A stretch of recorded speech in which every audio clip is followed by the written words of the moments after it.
Okay, today's daf is Eruvin Daf Tzadi Aleph. Today's daf is dedicated in memory of Rabbi Lord Jonathan Sachs, Harav Yaakov Tzvi ben David Aryeh Zatzal, who passed away yesterday. His teachings of Torah and human values will be shared and valued for generations. May his memory be blessed and may his family be comforted among the mourners of Zion. Very sad day for all of us. Okay, we are going to start at the bottom of Daf Tzadi Amud Bet. Before we start, I want to refresh your memory from the Mishnah. Okay, we were learning in the Mishnah on Peitet, there's three opinions about how we treat roofs and other domains. Now, I want you to pay careful attention to what the Mishnah says. Kol gagota il, so I'm back on Peitet Amud Aleph for a quick minute. Kol gagota il, l'shut echat, all the roofs of the city are one domain. Ubevad shelo yehe gag gavoa asara u'namuch asara divrei Rabbi Meir. Rabbi Meir said two things. He said, number one can move items from any roof to any other roof if they're right next to each other. Remember, we saw those pictures with the roofs, and we said you can move from one to the other without an issue as long as there's no distance of 10 between them. The way he viewed it is roofs don't have, I don't usually use my roof, you don't usually use your roof, therefore, even though my roof belongs to my house and your roof belongs to your house, it's public space. And we saw that before, that people would put things on the roof if it was next to the public domain. And therefore, all roofs can be moved from one to the other as long as they're next to each other. He said there's only one issue he has, which is because of a totally separate issue. This is if you're in the public domain and there's a mound, or any sort of beam, pillar, something, or even a board that's deep, 10 tvachim by 4 by 4, that's called Rishut Yachid. Therefore, since you cannot move an item from when you're in the public domain to this item, even though it's in the public domain, right? Normally you can move in a public domain by Torah law 4 cubits. So let's say you're right next to it. Theoretically, you could put it on there, but you can't because it's considered Rishut Yachid. To ensure that people don't get confused and think that's just part of Rishut Rabim. If you're in a private domain, when theoretically that should be allowed if you have a pillar that's 10 high, or for example, if you're on a roof and you really could carry it to the next roof, if the difference between them is 10 or more, then already we're not going to allow you, just because maybe you'll make a mistake and think that in Rishut Rabim you can do the same. So that's a separate issue. So it's very important to distinguish between these two things. Okay, so that's number one. So first of all, he says house, roof. We don't put the roofs connected to the houses, really. We say all roofs are accessible to the public in a kind of equal manner. Therefore, we can move from one to the other. Notice what he doesn't talk about. He doesn't talk about a courtyard, and he doesn't talk about a karpaf, an enclosure.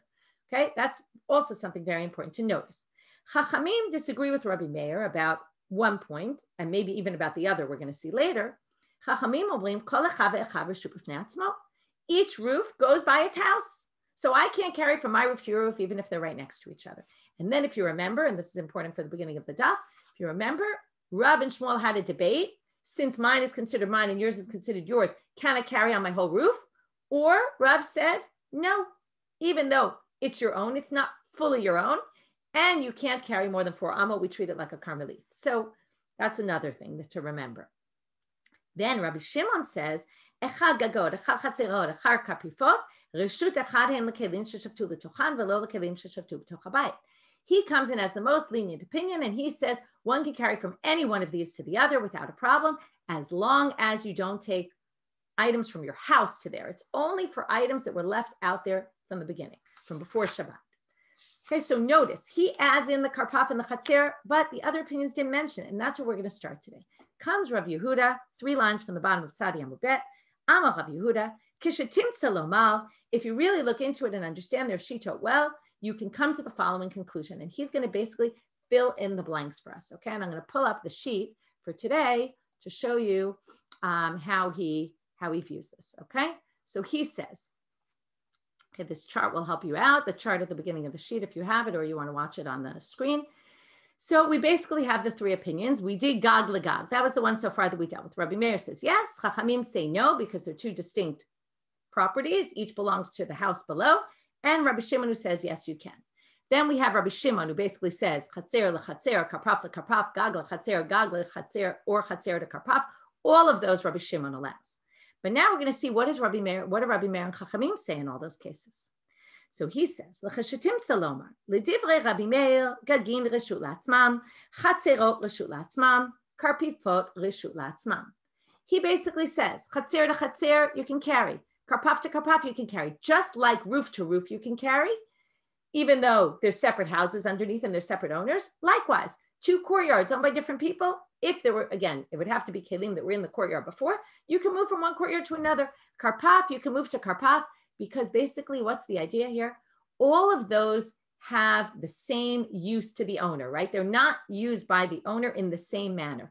Any karpaf is not used by the owner in the same way any other karpaf. Again, all these, the owner isn't exactly really such an owner because it's somewhat public.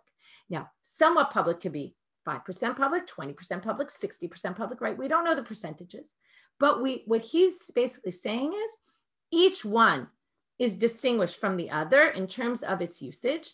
Now, Gag and Chatzer theoretically might have similar levels of usage. However, Rabbi Meir is going to say, but one cannot carry from the Gag to the Chatzer very simply, just like one can't carry to a roof to another roof that's 10 tefachim of distance. Okay, and this is all found in Rashi. Okay, I'm not reading it, but there's a very long Rashi on Karpifot Rishut Latzman. If you'd like to read it, you can read it. He goes through and he says basically all these things are, even if it's different owners, in other words, you can move from one enclosure to another, even if it's owned by different people. Just like the roof is owned by different people, it doesn't matter. And one can't move from a gag lechatzer. Why? Because gzera mishum tel b'reshut harabim. Because a gag is on the high up and a chatzer is on the ground. There's clearly 10 tefachim of difference between them. So it's just like a gag to another gag that has 10 tefachim of distance. What about a roof or courtyard to a karpaf? So that they assume, because it doesn't say they disagree with the rabbis about this, they assume they agree with the rabbis about this, which is a gag and a courtyard maybe have the same level of usage or lack of usage, okay? But the karpaf is in a different category. So both the rabbis and Rabbi Meir forbid carrying from a gag or a chatzer to a karpaf because you have to have the same level in order to allow usage between one and the other, or similar anyway. And a karpaf is much less usable by the owner than the courtyard or the roof, right? Because that's at least next to his house and it's not with walls around it. Okay, so he puts a karpaf in a different category, and that's why he says, so again, go back to what he says. Chatzerot, yes, you can carry from chatzer to chatzer. Gag, you can carry, we already knew, from gag to gag. And karpaf, you carry from karpaf to karpaf, but you can't carry from one to the other. Again, the reasons for each one, Rashi says, are different. The reasons for gag to chatzer is because of the distance between them. The reason why karpaf to the others is because of different level of usage. Let's understand now Chachamim. Until now, we thought the Chachamim were the most stringent because they don't allow from roof to roof. So we assume they don't allow anything. But now you're going to see, and you can see also from the chart, that they're not exactly, oh, whoops, I pulled up the wrong thing. They're not exactly so different, right? We're going to, here it is. Okay. They're not exactly, okay, we're going to see now, they're not exactly more stringent about everything. We're going to see that there's one issue that they disagree about Rabbi Meir and are more lenient about it. L'divrei chachamim, gagin v'chatzerot reshut echat. They say, wait, roofs and courtyards are actually the same. Karpifot reshut echatin. Okay, now, why is this? If you have 2 roofs, the rabbis say, okay, 2 roofs, that's a problem. 2 roofs, each one has a house underneath. So I have my house, you have your house, and we each have a roof. That means we forbid each other. But when you have a roof to a courtyard, the roof is mine and the courtyard is also mine. It's true that you have part in the courtyard too, but I also do. Now, again, we're talking without an Eruv. But even without an Eruv, I can carry from my roof to my courtyard because there's no house. And if you have a house underneath, that house is saying this is someone else's, and that forbids me. But here, there's no someone else. So therefore, he's going to, even though he doesn't allow gag legag, he does allow gag to chatzer. Now, what do you see? He obviously, this is where he's more lenient than Rabbi Meir. Rabbi Meir, if you remember, why didn't he allow gag to chatzer? Because of this gzera mishum tel b'reshut harabim. He was all worried about the height. Remember, it was a side issue. The chachamim aren't worried about that. That's not a, gzera is the kind of thing. Some people think you have to worry. Are people going to accidentally do this? And he didn't think people are going to worry about that. So therefore, that was an issue for him, and he actually permits that. But he does say that karpifot reshut echatin. However, when it comes to a karpaf, he doesn't allow from a roof or a courtyard to a karpaf, because that he says, again, just like Rabbi Meir, that their use is not used at the same level, right? It's different level of usage or lack of usage, and therefore one can't carry from one to the other. L'divrei Rabbi Shimon, Rabbi Yehuda continues, kulan reshut echatin. Everything is open game. Yes to everything, basically. You can move from one to the other. We don't care about level, less useful, more used. It doesn't make a difference.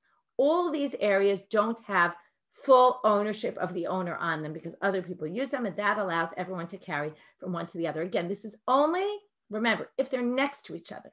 You can't carry for something that's far away from you. The idea is if they're near each other, we can allow one to the other. So now we're going to say Tanya Kapate de Rav, Tanya Kapate de Rav Yehuda. So you might say, who's Rav? That's why I mentioned earlier when I was doing the intro to today's class, Rav's opinion that on the roof, according to the rabbis, you can only carry 4 amot. Even though my roof is distinct from yours, you still are only allowed 4 amot. We're going to bring a braita to support that. And then we're going to bring a braita to support Rabbi Yehuda's reading of Rabbi Shimon, that you can carry freely from one to the other. So Tanya Kapate de Rav. This is like a topic sentence. They say we're going to bring a braita for Rav. For Rav, we're going to bring a braita for Rav Yehuda. So now they bring a braita for Rav. Kol gagota il reshut echaten. All the roofs of the city are one domain. Pasur laha'alot u'lahorid mina gagim lechatzer u'mina chatzer legagim. This you can already see is Rabbi Meir. You can't carry from a roof to courtyard or a courtyard to roof. V'kelim sheshavtu b'chatzer mutar letaltalam b'chatzer. Anything that was in the courtyard from before Shabbat can be carried in the courtyard. Begagin or begagin, if it was on the gag, mutar letaltalam begagin. You can move it from roof to roof. This is all Rabbi Meir. Ubilvad, what's his one issue? Shelo, it's 2 issues because he doesn't allow different spaces to different spaces, but bilvad shelo yehe gag gavoa 10 or nemuch 10, divrei Rabbi Meir. As long as there's no height distance of 10 between each of them, right? If there's a height distance of 10 between each of them, then it's going to be a problem. So far, we haven't gotten to our proof yet because our proof is Rav's understanding of Chachamim. So far, this braita was just Rabbi Meir. The Chachamim omrim, most of our shir today is going to be quoting braita, just so you know. Chachamim omrim, kol echad echad reshut la'atzmo. Each one is its own separate domain. Ve'ein metaltalim bo ela b'dalid, meaning each roof is its own separate domain, and you can only carry 4 amot on the roof. So there you have it. Even though my roof is different from your roof, it's still public enough that I can only carry 4 amot on my roof. So it's private because it's connected to my house and yours is yours, and therefore we forbid each other from being able to carry from one to the other. However, it's still somewhat public, and therefore I can't carry more than 4 amot. It's more like a Carmelite. Okay, we treat it like a Carmelite in that way. So that was our proof for a braita that supports Rav's reading. Tanya Kavatei de Rabbi Yehuda. Now we're going to have a braita to support Rabbi Yehuda's reading again of Rabbi Shimon. Amal Rebbe. And this, I remember that there was a story about this, and this is what I mentioned in class, that we had seen something about this. I thought it was about a Brit Milah, and maybe it was also about a Brit Milah, but this is the case I think I more remembered. Amal Rebbe. We saw this earlier in Masechet Shabbat. It was actually at the end. It says it's on Kuf Mem Zayin Amud Bet. Amal Rebbe. This is Rabbi Yehuda Hanasi, to be distinguished from Rabbi Yehuda, who's going to appear later in the Braita. The Rabbi Yehuda that we always see in the Mishnah is Rabbi Yehuda bar Rabbi Eli. This is Rabbi Yehuda Hanasi, who's attributed, the Mishnah is attributed that he was the editor of the Mishnah. Amar Rebbe, K'shayinu lomdim Torah etzel Rabbi Shimon b'Tkoa, hayinu ma'alim shemen va'alontit migag legag, migag lechatzer, mechatzer lechatzer, mechatzer lekarpaf, umikarpaf lekarpaf acher, ad shayinu migi'im etzel ha'ma'ayan, shayinu rochatzim bo. Okay, let's start even from we'll describe the beginning, then we'll jump to the end, then we'll go to the middle. When we were learning Torah by Rabbi Shimon, and we would go on Shabbat to bathe in the water, you see again that they would bathe on Shabbat. And when we went to bathe in the Maayan, in the stream, what would we do? We needed towels with us. We saw this the other day. They needed their towels. They couldn't, right? You didn't want to, Rabbi Hananya ben Akavia didn't want to forbid use of towels because people were bathing and they needed towels when they bathed. So what did they allow? Not only towels, they also brought oils to put on their bodies. So we would use, I assume that was also like their soap kind of thing. So we would carry them. How would we get them to the Maayan? Because the Maayan was not, right? How would we carry them? So we would move it. We would go from roof to roof. In other words, what would they do? They'd leave their towels outside their houses before Shabbat started. Then they would carry from roof to roof, from roof to courtyard, from courtyard to courtyard, from courtyard to enclosure, from enclosure to enclosure, until they would get to the public, until the Maayan. Okay, and this was how they managed to get their towels there. So now you see that this was their solution, right? That Rabbi Shimon allows carrying from all these places. And the Braita continues, Amar Rabbi Yehuda, Ma'aseh b'shat sakana. There was a time when they wouldn't allow us to read from the Torah. So what would we do? We'd sneak and do it some other way. Vayinu ma'alim sefer Torah mechatzer lagag umigag lechatzer mechatzer lekarpaf likrot bo. So we would take the Torah from, again, how would we get it to where we need to get it to? We would carry it through roof, to courtyard, to enclosure in order to read from the Torah. So here Rabbi Yehuda is basically saying, look, we have proof that we did like Rabbi Shimon. In other words, if the first one isn't really great proof what Rabbi said, because he's just remembering what they did in the time of Rabbi Shimon, and Rabbi Shimon allowed it. But it says, by the way, the first case was in Tekoa, not in Tiberia. I see someone's asking it was in Tiberias, but interestingly, there was a note, and I didn't read it well enough, but there's a note in the Koran. There are at least two, here, I'll read it. There are at least two cities in Israel called Tekoa, one in Judea, the other in the Galilee. Based on the time period, the city mentioned in its context is probably the Galilean Tekoa. Sorry, I was having trouble with that word. The Tekoa from the Galil, and which then maybe makes sense. It's not far from Tiberia. It wasn't close, but it could be it was a stream that came out of the Kinneret. It's possible. But then it was in that area and not Tekoa where we know today, which isn't anywhere near there. Right, it's closer to Jerusalem. So basically, what do you see here? Rabbi Yehuda is saying, look, they did this. It sounds like we hold like Rabbi Shimon. So Amru lo, the Chachamim said to him, you can't prove anything from here. Ein shata sakana raya. This was a unique situation because the people in charge of us weren't allowing us to read the Torah, and that's why they did this. But under normal circumstances, this wouldn't be allowed. So in any case, the main idea that we're trying to get out of this Braita is that Rabbi Shimon clearly allows, right? Whether the rabbis agree with him or not, a separate story, they clearly don't agree with him, but Rabbi Shimon allowed from any of these areas to each other. And that's a proof for Rabbi Yehuda, at least Rabbi Yehuda's understanding of Rabbi Shimon. It does improve Rabbi Yehuda's understanding of the rabbis and Rabbi Meir. Okay, Rabbi Shimon Omer. Now we're going to deal with Rabbi Shimon's opinion more focused in Chad Gagin v'chule. Amar Rav halacha ke Rabbi Shimon. Rav says we paskin like Rabbi Shimon. Okay, we've seen this before in Masechet Shabbat, that specifically and in Eruvin on this issue, because we've seen this machloket a number of times. We do hold like Rabbi Shimon, but he says with a certain caveat: V'hu shelo irvu. It's only if you didn't make an eruv. Okay, meaning.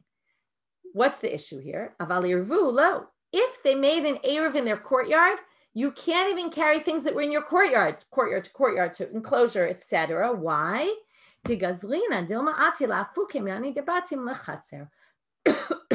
We're worried that you might take utensils from your house to the courtyard, and then you might then take from your courtyard to your enclosure, to your roof. Yeah.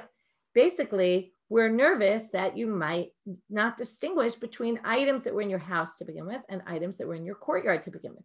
Because this whole heter of Rabbi Shimon is only items that were in one of these domains from before Shabbat, either in your roof, in your enclosure, in your courtyard.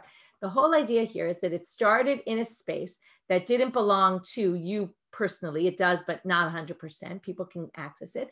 Therefore, you can move it. But if it's something that's in your house, you're not allowed to take it, right? I can't say, oh, let me put it in my courtyard on Shabbat. Now that it's in my courtyard, I can take it to all these places. Right? That would undermine all these laws, basically. So the idea here is, how is one going to distinguish between items that were in the house before Shabbat and items that were in the courtyard before Shabbat? I want to give you a possible way of how one could distinguish. Generally, the things that people, okay, think about your backyard. Right? There are people who have nothing in their backyard, very clean and organized, but there are people who leave things out in their backyard often, right? Now, you don't generally leave things out in your backyard that normally stay in the house, right? Because number one, they're more easy to steal. They're not inside your house. It could get wet in the rain. It could get ruined in the sun. All sorts of things could happen to it. So one could claim that maybe there is somewhat of a distinction between items that someone leaves outside and items that one generally has in the house, but not necessarily. We all know, right? You're wearing your sneakers and they're all wet. You went on a hike and you come home and you leave them outside, right? And then sometimes it rains and you say, oh, I forgot and I left them outside, but you do sometimes leave them outside. So I'm just suggesting a possible way that it would be easy for one to distinguish, because we're going to see here a big machloket Rav versus Shmuel and Rabbi Yochanan. And that's going to basically take us to the end of today's daf, which is dealing with this machloket. So Rav says, we pass like Rabbi Shimon, as long as you didn't make an eruv. Aval irvu lo. But if they made an eruv, you can't.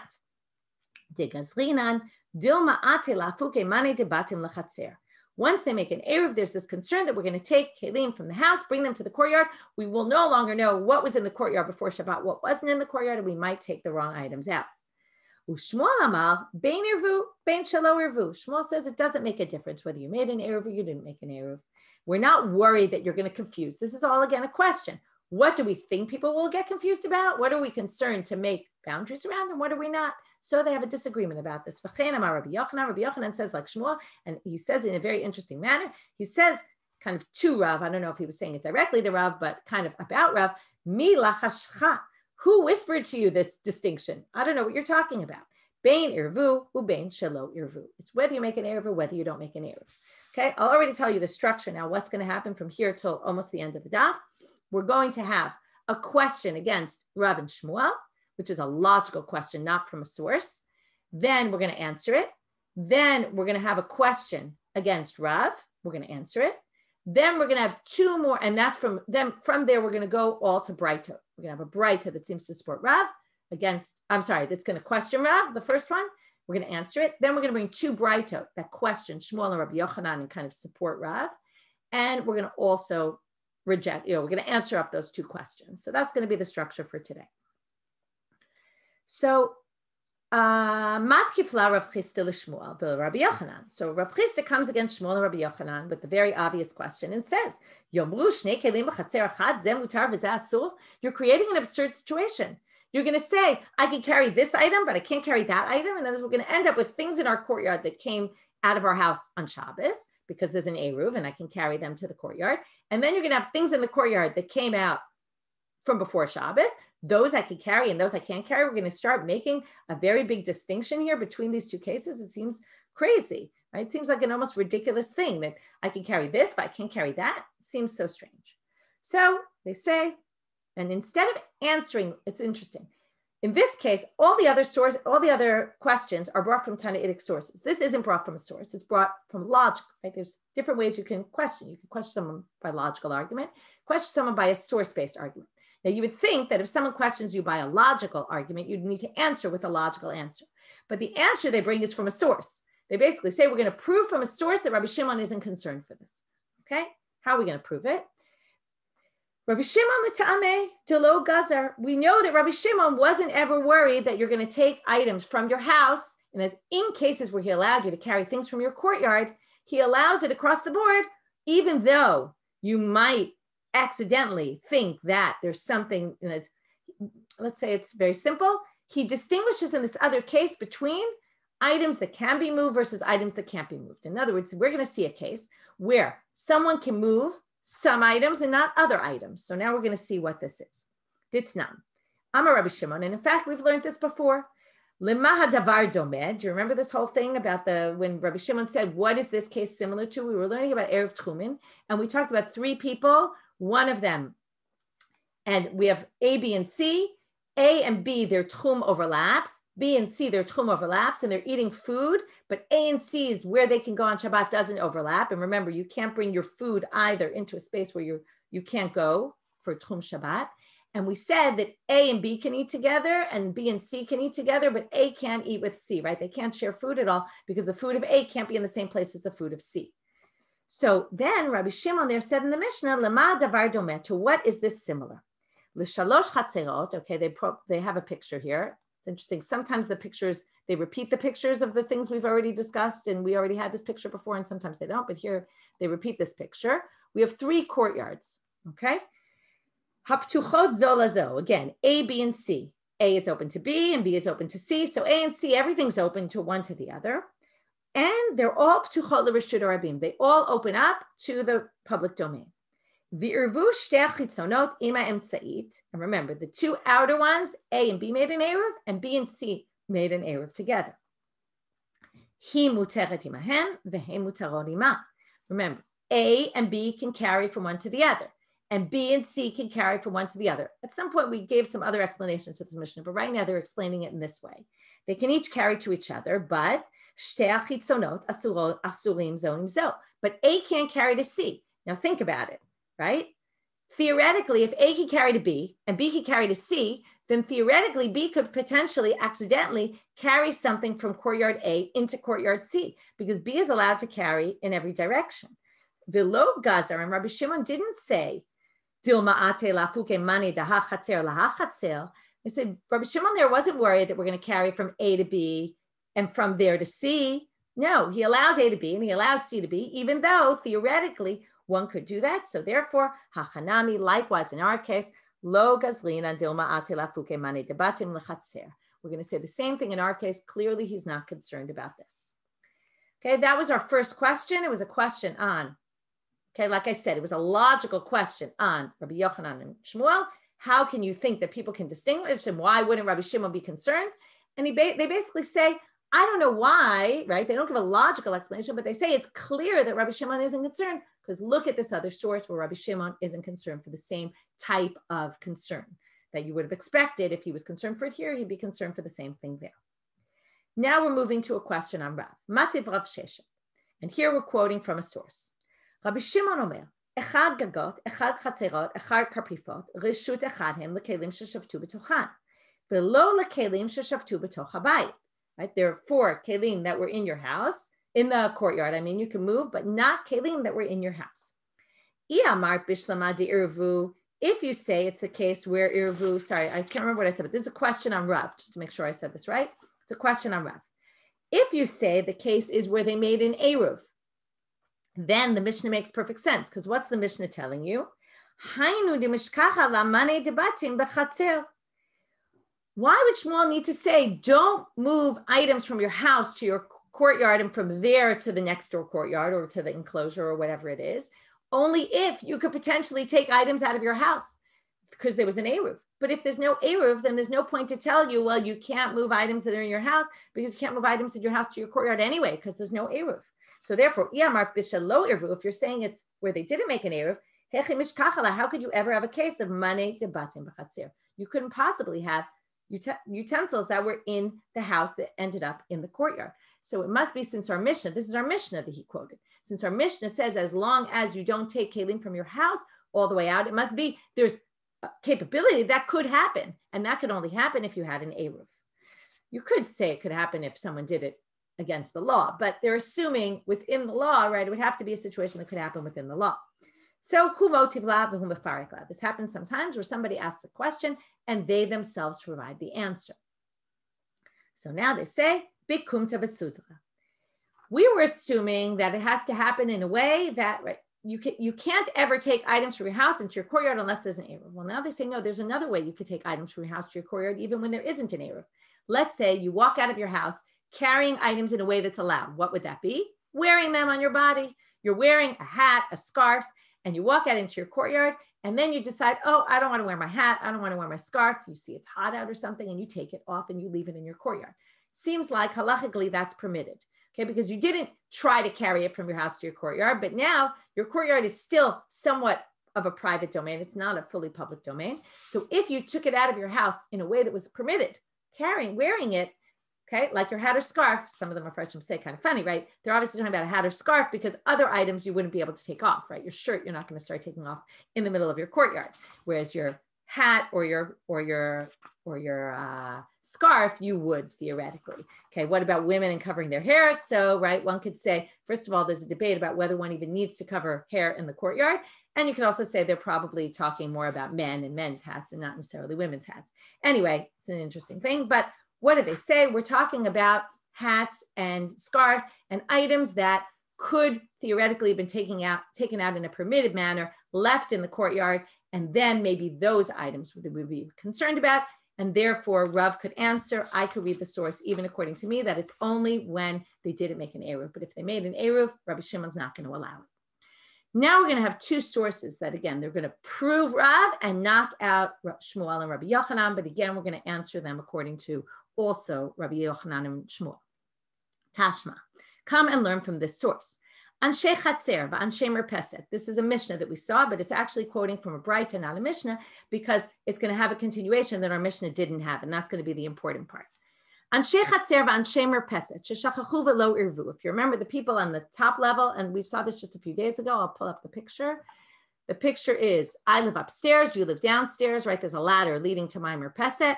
And Anshe Chatzer and the Anshe Merpeset, Shachachu v'lo Eruvu. We forgot to make an Eruv in between the bottom people and the top people. Kol shegavo 10 tvachim. If there's an item that's 10 tvachim high, remember we saw the bor and chuliato or a beam, that's 10 tvachim tall, that's within 4 tvachim of the merpeset.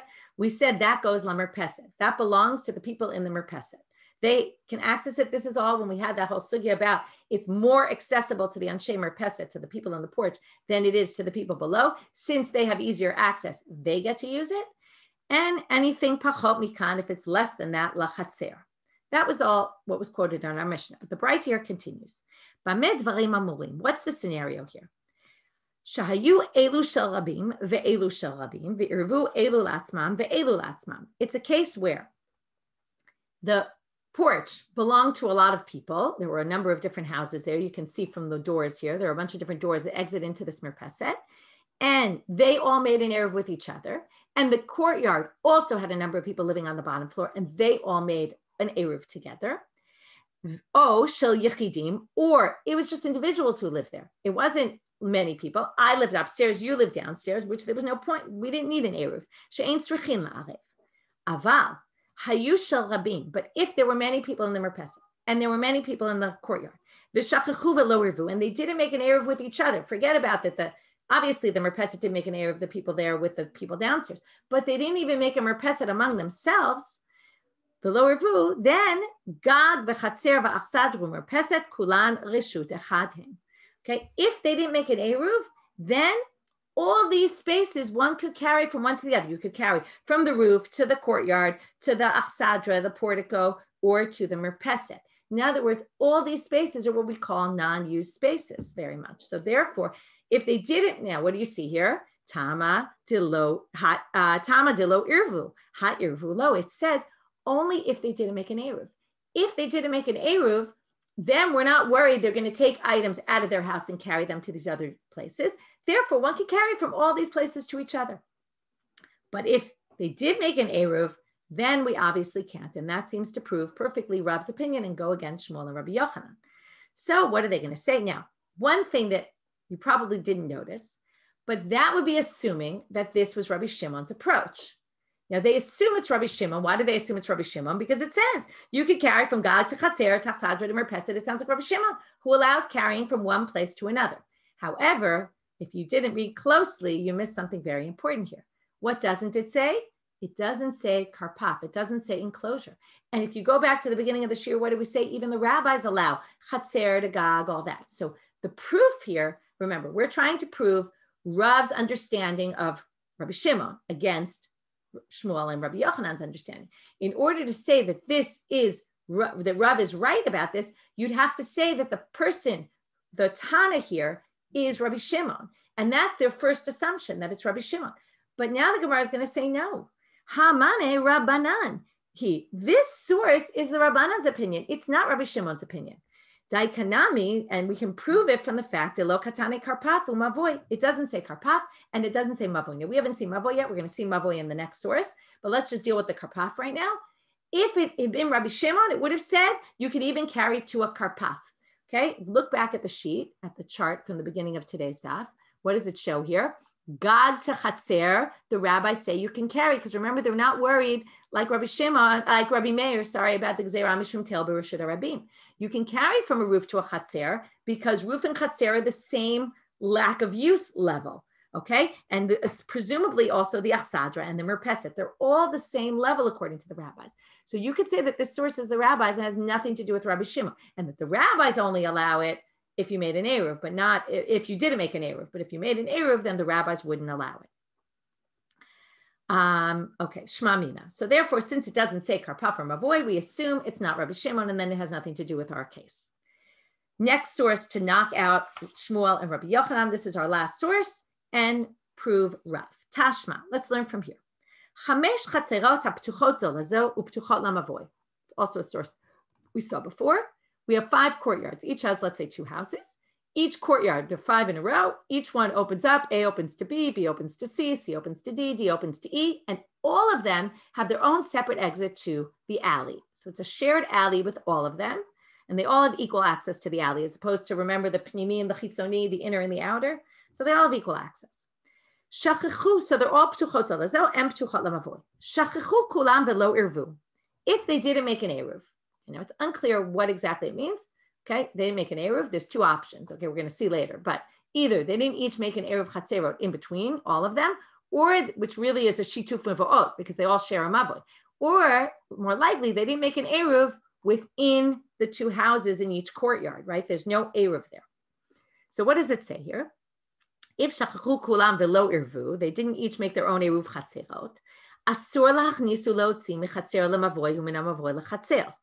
Okay, you can't carry from the chatzer to the mavoy or from the mavoy to the chatzer because, right, you can't carry items here because the mavoy is a shared space and they didn't all make an eruv together. Okay, again, it's unclear what they didn't make an eruv about, but let's assume, right, they also didn't make an eruv together.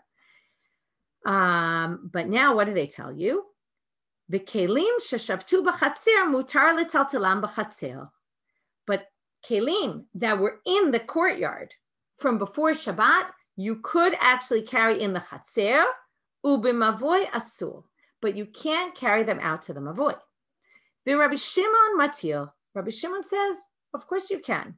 Shaya Rabbi Shimon omer, kozman shein shel rabim v'shachachu v'lo irvu. If it belongs to many people, right? You have a space that belongs to public, right? It's public space. And shachachu v'lo irvu, and they didn't make an eruv. Now notice what he says.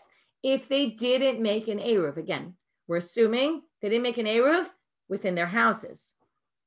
Gag v'chatzer v'achsad rumer pesach v'karpafu mavoy. Here he adds mavoy to his list, which we didn't have before, although there was a mention of it a minute ago.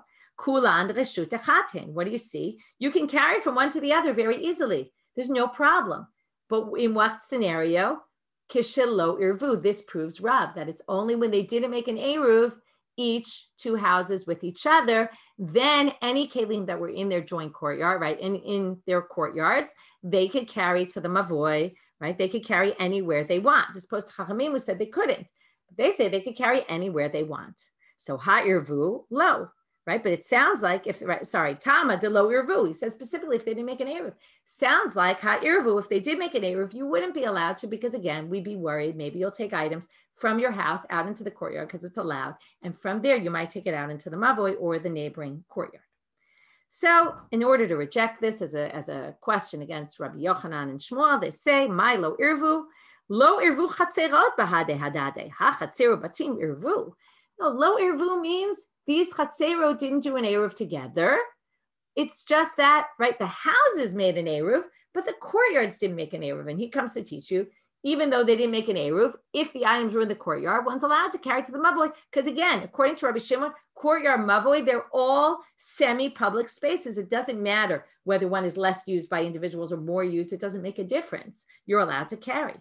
So then they say, wait, how could you say it means the chatzerot did make an eruv together? What do you call chatzerot that make an eruv together when they have a shared mavoy? We call that shituf mevo'ot. We don't call it eruv. It should have said lo hishtatfu. So vaha lo irvu katane, right? It doesn't say lo hishtatfu. It says lo irvu. It sounds like the 2 houses, which again would prove Rav. So my lo irvu lo nishtatfu. No, lo irvu means lo nishtatfu. And we've seen this before that the words are used interchangeably. Or another possible answer, again, this is all to answer how Shmuel and Rabbi Yochanan will read this source. Maybe Rabbi Shimon isn't talking about his own opinion, and this we've seen many times. When something doesn't seem to match what we think of someone's opinion, we say they're really talking to the other dissenting opinion and saying, but you would at least agree with me about the following. And I think it's in any case, whether irvu, lo irvu, but for you, wouldn't you even agree with me if they didn't make an eruv and there's no concern about the houses? Wouldn't you agree with me? So let's read that inside. Rabbi Shimon l'divrayhem de Rabbanan karmalahu. They were speaking according to, like as if they're getting into the rabbi's feet. L'didi, or the rabbi's shoes, I should say.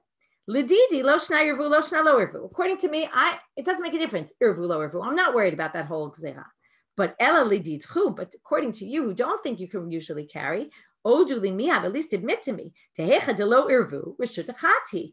right? Wouldn't you agree with me though? If they didn't make an Eruv and all that's here are kelim that were in the chatzir to begin with, wouldn't you then agree with me that you can carry? In other words, we didn't understand Chachamim in this way, but according to this, he's understanding that maybe Chachamim's concern is the concern of taking kelim out of the house into the other, right, from there to the courtyard to the next space. Maybe that's why the rabbis are strict.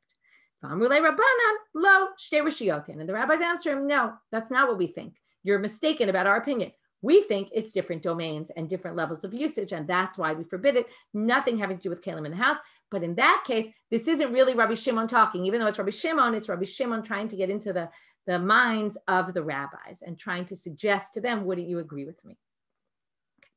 Now we're just doing an aside, which is in the Braita that we just saw.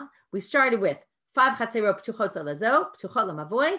If they didn't do an eruv, they can't carry mechatzer lamavoy, mevavoy lechatzer. And anything that was in the chatzir before, what did it say? You can carry them within the courtyard, but you can't carry them to the mavoy, to the alley. Then it said, it said, v'kelim sheshavtu b'chatzir mutal talam b'chatzir. So first it said, you can't bring things from the chatzir to the mavoy, from the mavoy to the chatzir. And then it said, anything that was in the chatzir could be carried in the chatzir, but not in the mavoy.